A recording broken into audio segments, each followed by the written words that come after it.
안녕하세요. 뉴스와 사람들입니다. 이재명 대통령이 작년 12월 처음으로 일본 통일교에 대해 언급하는데 지금 정교분리 원칙이라고 하는 게 정말로 중요한 원칙인데 이 정교분리 원칙을 어기고 예를 들면 종교재단 자체가 조직적 체계적으로 정치 개입한 사례들이 있는데 이게 일본에서는 종교재단 해산 명령을 했다고 하는 것 같더라고요. 종교와 정치를 구분하는 거는 정말로 중요한 헌법적 결단이잖아요. 헌법이 있잖아요. 이제 정교분리 원칙은. 근데 이게 헌법 위반 행위인데 이걸 방치하면 헌정 질서가 파괴될 뿐만 아니라 이게 종교 전쟁 비슷하게 될 수도 있어요. 그래서 이거는 매우 심각한 상황이라 하여튼 일본에서는 해산 재단 법인 해산 명령을 했다는 것 같아요.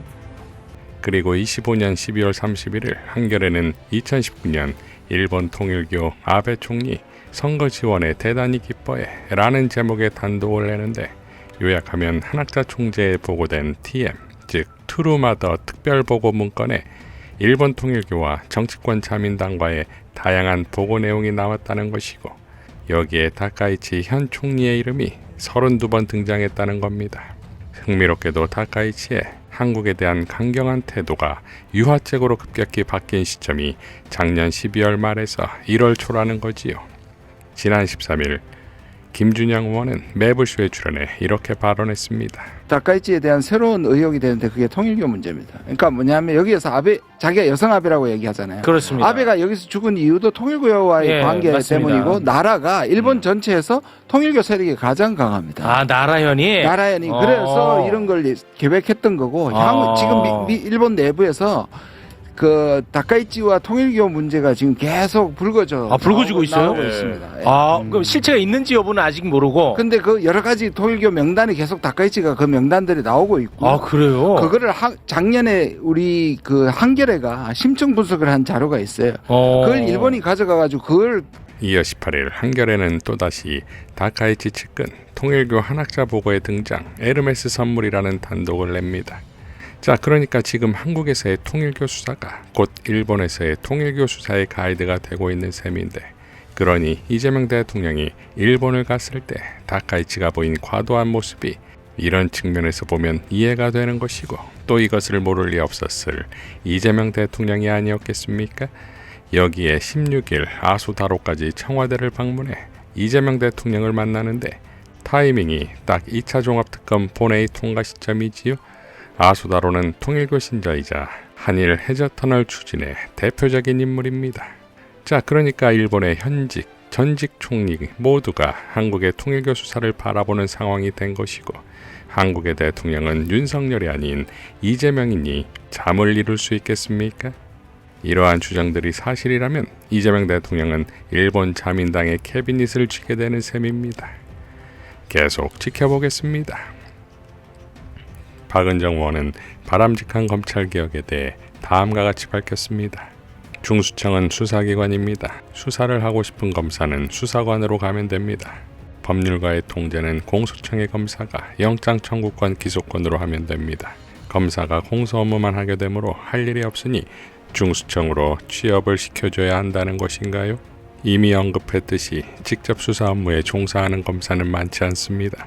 그동안 검찰은 정치수사, 주목받는 수사 등 수사 업무의 모든 인력과 예산을 몰아주고 가장 중요한 공판 업무는 하찮은 부서로 취급하고 전연차 검사들에게 떠넘겨 공판검사 한 명당 수백, 수천 건을 부실하게 수행하도록 직무유기해왔습니다. 그러나 공소제기와 그 유지 업무는 검사의 매우 중요한 기능이고 이제 공수청이 명실상부하게 그 역할을 제대로 수행하도록 해야 합니다. 정부안대로 중수청이 설치되는 미래를 상상해 봅니다. 중수청 간부들과 사법관은 검사들이 장악할 것입니다. 이원화 조직이기 때문에 승진도 막막하므로 검찰에서, 경찰에서 수사 잘하는 수사관은 중수청으로 가지 않을 것입니다. 중수청을 장악한 검사들이 공수청 검사들과 한몸으로 수사 개시 통보, 추가 입건 요구, 영장농단 등을 통해 어느 시점 정권에 대한 수사, 민주당 등 범여권에 대한 수사를 대대적으로 할 것입니다. 9대 범죄 중 어느 것 하나 사소하게 걸리기만 하면 선택적으로 확대하여 할 수 있습니다.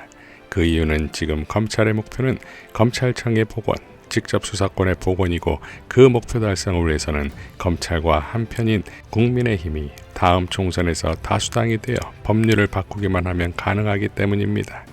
정부안을 제2의 검찰청법, 대검 중수부 검사들이 꿈꾸던 대검 중수청법이라고 비판하는 이유입니다. 문재인 정부의 검찰개혁은 개혁적인 검사들의 내부 반발에도 정치검사 윤석열과 손을 잡아 내리막길을 걸었습니다. 기록으로 남지 않은 그 목소리를 이번 검찰개혁에서는 국민들께 고하며 기록으로 남깁니다. 그때나 지금이나 정치검사들은 너무나 간교하고 믿었던 내부를 끝까지 교란시키고 있다는 점이 씁쓸할 따름입니다. 이제 국민들의 시간입니다. 한동훈의 영상 사과에 국힘 내부의 반응이 빵빵 터집니다.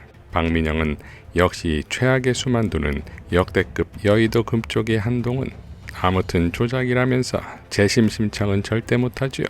조작이고 정치보복이지만 송구는 하다. 세상 이렇게 형용무순적이고 자기적인 사과문은 처음 본다. 장해찬은 역대 최악의 사과를 빙자한 서초동 금쪽이 투정문. 무엇을 잘못했는지 어디까지 인정하는지 중요한 내용은 하나도 없다.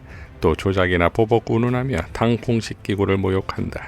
여론이 불리하니 사과하는 척은 해야겠고 잘못을 인정하기는 싫고 그야말로 금쪽이 같은 모습이다.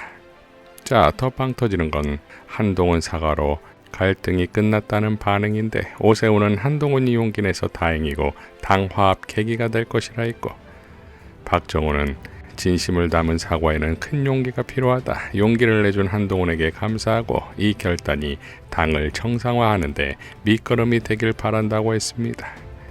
현실이 안 되니 바람이 아니겠습니까? 금쪽의 한동훈의 국힘에서의 남은 시간과 장로즈, 장동혁의 단식 시간은 비례할 것입니다. 이해운 청문회를 보이콧하겠다며 국힘 재경위원들은 아무도 수긍할 수 없는 거짓 해명쇼는 열 가치가 없다고 했습니다. 이에 장관들을 주의 감독하는 국무총리가 등판하는데 김민석 총리는 답하는 것은 이해운 후보자의 몫입니다. 그러나 검증은 국회, 특히 야당의 몫입니다. 후보자가 거짓 변명을 할까봐 여야가 합의해서 하기로 했던 청문을 거부한다는 것은 이해하기 궁색합니다. 그래서 청문회가 필요한 거 아닙니까? 해명될까 두려울 게 없지 않습니까? 이미 여러 번 야당의 검증을 거쳐 선거에 나갔던 후보자입니다. 그래서 더 철저한 청문회를 해주시길 바랍니다. 청문 후 국민의 판단을 여쭈어야 하지 않겠습니까? 라고 밝혔습니다. 민주당 재경의원들도 국무위원 인사청문회는 국민을 대신해 국회가 해야 할 헌법적, 법률적 책무다. 국민의힘은 부실한 자료 제출을 이유로 청문회 거부를 주장하고 있으나 후보자 측은 오늘까지 국민의힘이 요구한 주요 자료를 제출하기 위해 지속적으로 노력하고 있다. 더욱이 재경위는 지난 13일 전체 회의를 열어 19일 오전 10시 청문회를 실시하기로 의결한 바 있다. 민주당은 청문회가 정상적으로 개최될 수 있도록 청문회를 통해 후보자의 자격과 역량을 국민 앞에서 검증하고 국민이 객관적으로 판단할 수 있도록 하는 것이 국회와 국회의원이 져야 할 최소한의 책임입니다. 라고 밝혔습니다.